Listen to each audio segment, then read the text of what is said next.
Welcome to Capitalize Your Finances, the podcast that's your ultimate guide to mastering personal finances and unlocking the secrets of entrepreneurship.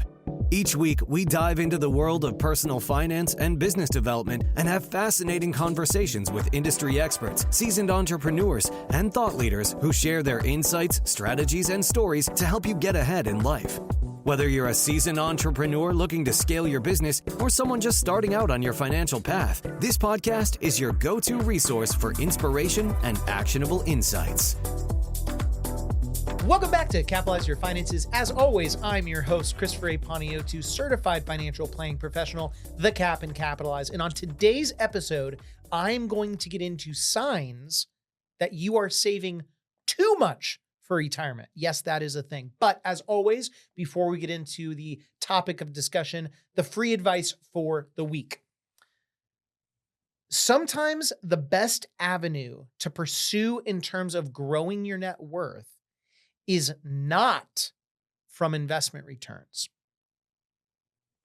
And I'm just going to let you chew on that as we get into this week's episode. And even the title of this episode, Signs You're Saving Too Much for Retirement, very rarely do you ever hear something like that. That actually sounds kind of like an oxymoron. But there are glaring signs that pertain to those of you that are, in fact, saving too much for retirement, or shall I say, saving too aggressively at the detriment of other aspects of your life. And I first want to state the obvious. Saving aggressively for retirement, that's usually a pretty good idea. Basically 100% of the time I am in favor of this, as just about everyone is. However, you can overcorrect. And so with that, here are the clearest signs that you may be saving too much relative to your current lifestyle and goals. And as we go through these, I'm also going to give my take as to how detrimental this actually is to your saving aggressiveness. So the first one, your current life is shrinking. So if you are, and there's a couple things that come to mind. If you are consistently skipping experiences that matter to you, if you are delaying meaningful travel, hobbies, or time with your family, or you're feeling financial anxiety despite being objectively secure, you may be optimizing the spreadsheet versus optimizing your life. And money, it's going to be a tool, and it always will be a tool for time and experiences. It's not just for accumulation.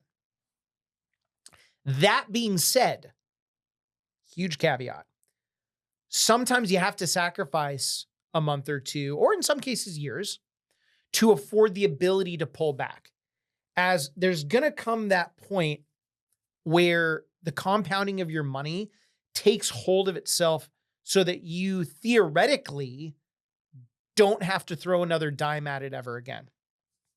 And as always, I want you to stick to being prudent, but I wanted to just throw out that small yet extremely important point. And just to throw some numbers at it before we keep going off script here a little bit. So let's say that you're 40 and you know that at retirement, you've done the math and all that fun stuff. You need to accumulate $6 million to be comfortable. Again, I'm just making this up. This can be extreme. So at 40, you're already at $2 million. And you're just saving aggressively. And let's say that you want to retire at 60. Well, assuming you're in 7% and you double your money in 10 years, you go from 2 to 4 million by the time you're 50. And then you go from 4 to 8 by the time you're 60. And that means you didn't even put in another dime. So if you're in a circumstance like that, that may be an egregiously high number for a lot of you listening.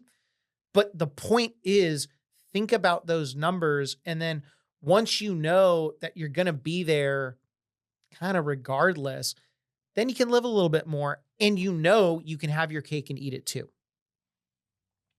And if you have questions on all of that fun stuff, head on over to capitalizepodcast.com, go under products, look up the Capitalize Net Worth Calculator, and you'll be able to figure all this out lickety split. That's why we created this. So moving on to number 2, you're far ahead of reasonable benchmarks. Okay. So if you are maxing out all of your tax advantaged accounts, you have a high savings rate, 25, 40%, and your retirement projections already show financial independence earlier than you actually want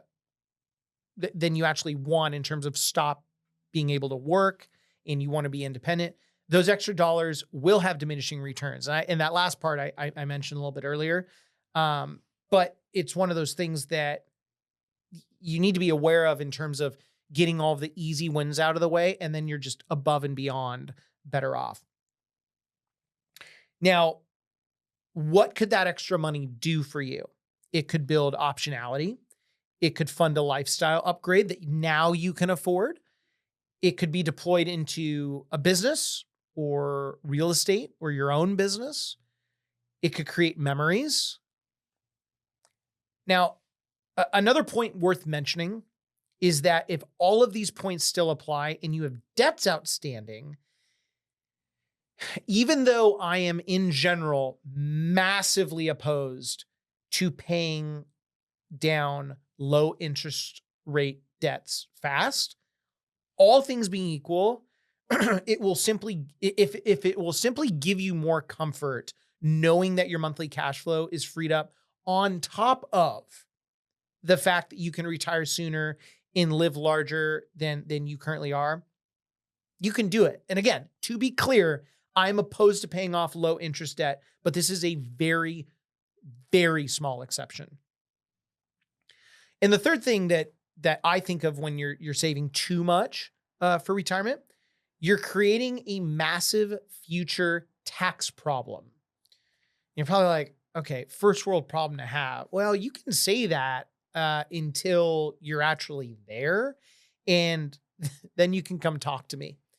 So if the majority of your retirement savings are traditional IRA or traditional 401k, pre-tax money, you could be pushing yourself into a higher required minimum distribution later on in your life.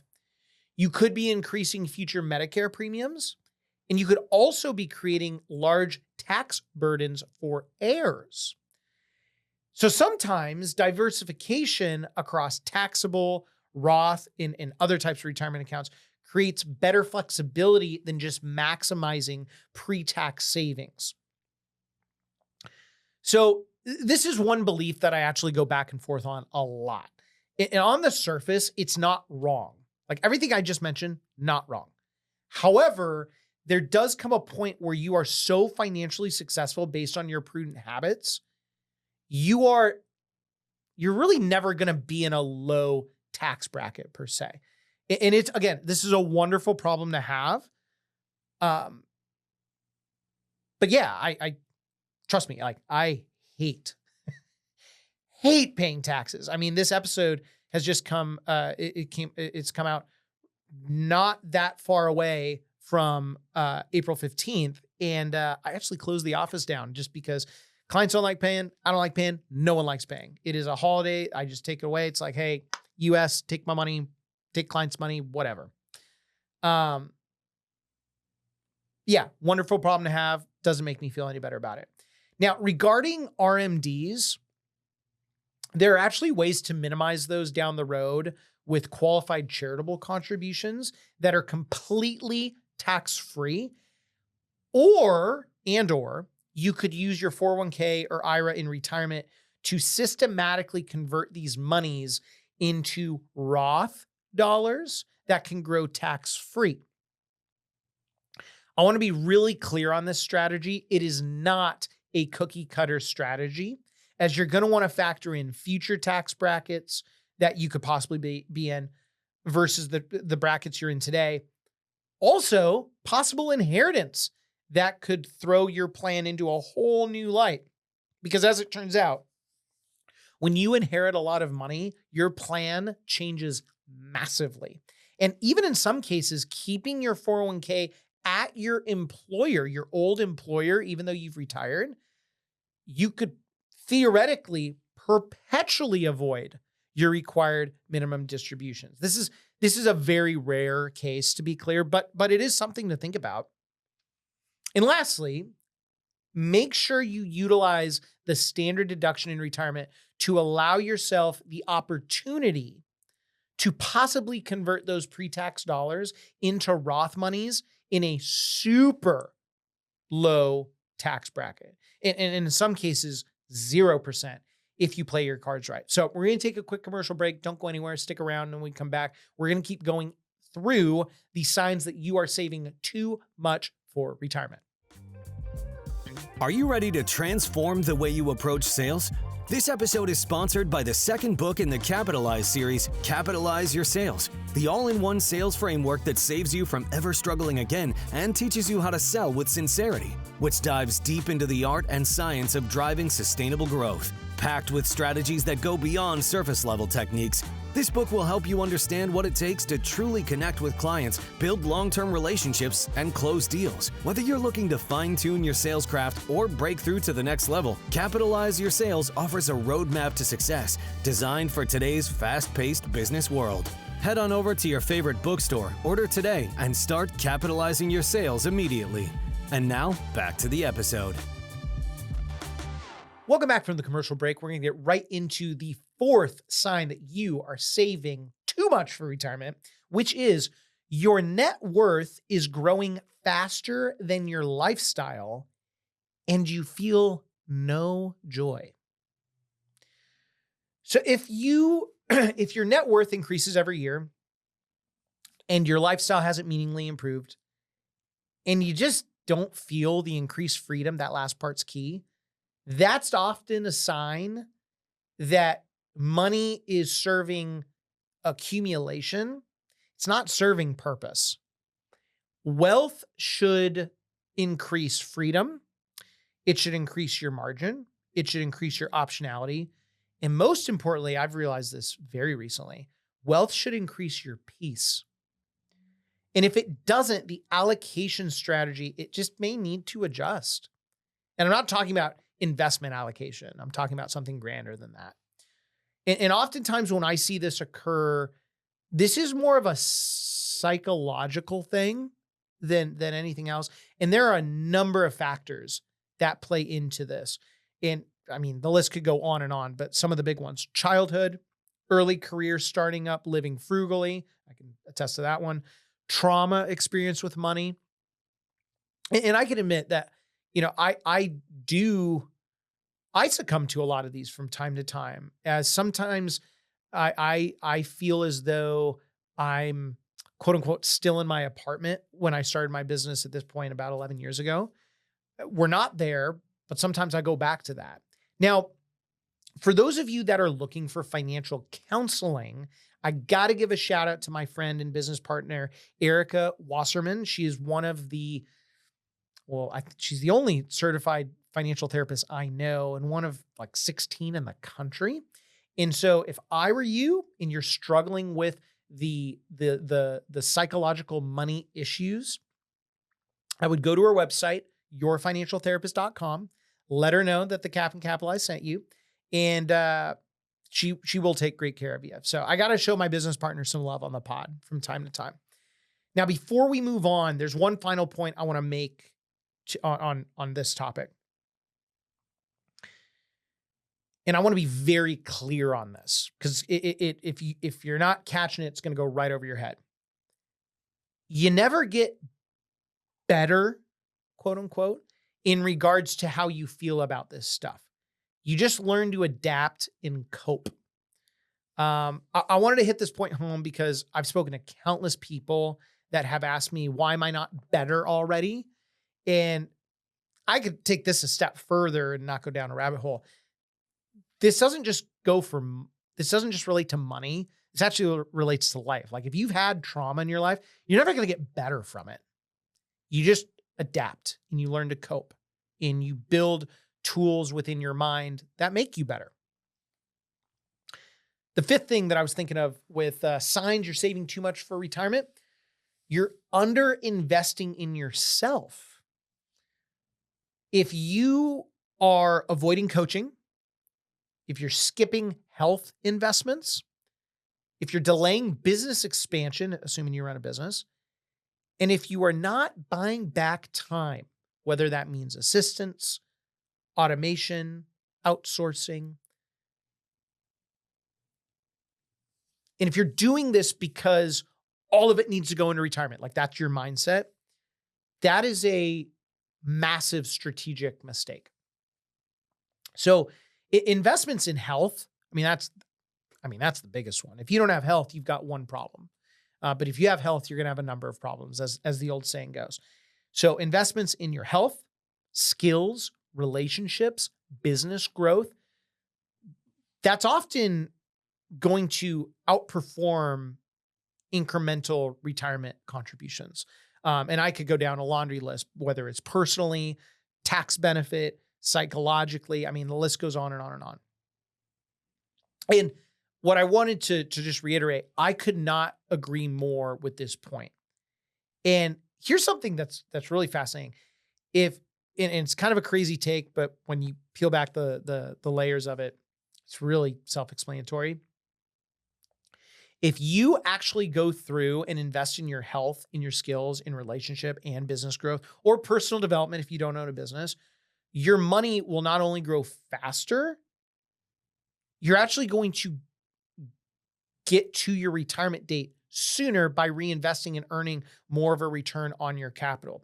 And for this reference, a really good reference on this, I got to give myself a shout out. In my first book, Capitalize Your Finances, head on over to capitalizepodcast.com. You'll be able to find it under products. The chapter Capitalize the Spread talks about this ad nauseum. And if you've already read the book, you need to reread that chapter. And the sixth sign that you're saving too much for retirement, you're hoarding instead of planning. So if you're saving aggressively without a clear retirement number, a lifestyle vision, a withdrawal strategy, an estate plan, it's just accumulation without intention. And there's a difference between strategic saving and fear-based saving. Now, there's nothing worse than hoarding money only to die with it and have done absolutely nothing. Now, obviously, you need a plan in place if you've not put one into action. But even when you have all these things and you simply put the blinders on to life, you're missing out on amazing experiences. Now, this does not mean, okay, because when people think of experiences, that there's a social media thing, and me being a millennial, like millennials have a totally misguided understanding of like what experiences should mean. This does not mean that you've got to go on vacations or concerts or things that everyone believes are the things that you have to do these days. Because I disagree with that completely. I had a colleague once say that they can't relate to those that don't want to travel or never have traveled. And I would go as far as say experiences are relative. And also a lot of people can't just afford stuff like that. Vacations are expensive. Traveling's expensive. Concerts are expensive. And, you know, if you said you can't like relate to that or you didn't want to associate with that, I mean, be more open to that, because not only is that person that doesn't want to go and experience what you may experience, they may not be able to afford it. They may not even think it's a possibility. And by saying that, you know, that's insane. Also just douchey. Like you want to be accepting of people with that. And experiences could be all of these things, but I'm talking about the low-hanging fruit that is more accessible. And when you truly think about it, it's actually more enjoyable. Coming home to a clean home or apartment. Currently in my life, the best thing is coming home to my older daughter, who's not quite 3.5, hugging my leg, and we sprint to the couch and we snuggle up. We watch a Disney movie or a Disney show, and actually just being present with family and friends. I mean, that is the best experience that I can think of. And again, we live in this world that there's this notion that you have to travel everywhere. Newsflash, the greatest gifts God has blessed you with are right in front of you. And they're free, yet completely priceless. And those are going to be better than any travel or experiences you could ever imagine. So here's a better framing question for you regarding the signs you're saving too much for retirement. Instead of asking, am I saving too much? Ask, is my current allocation aligned with the life I want both now and later? Because the goal is not to maximize retirement accounts as much as the goal is to maximize lifetime fulfillment with financial security and financial prudency. And this is, again, I got to give myself another shout out here. This is where the net worth tool on our website comes into play. Go on to capitalizepodcast.com under products, click the net worth tool. If you have not done so already, it will walk you through everything so you can see if in fact you are saving too much for retirement. So that does it for today's episode. As always, I'm your host, Christopher A. Paniotu, certified financial planning professional, the Cap and Capitalize. And until next time, keep capitalizing. Take care. As always, thank you for joining me today. If you have questions about today's episode or any personal finance questions, please reach out to me at Cap and Capitalize on Instagram, Chris at capitalizeyourfinances.com, or via our website, capitalizepodcast.com. If you want more Capitalize Your Finances content, head on over to capitalizepodcast.com and check out our blog, free resources, book, and online course.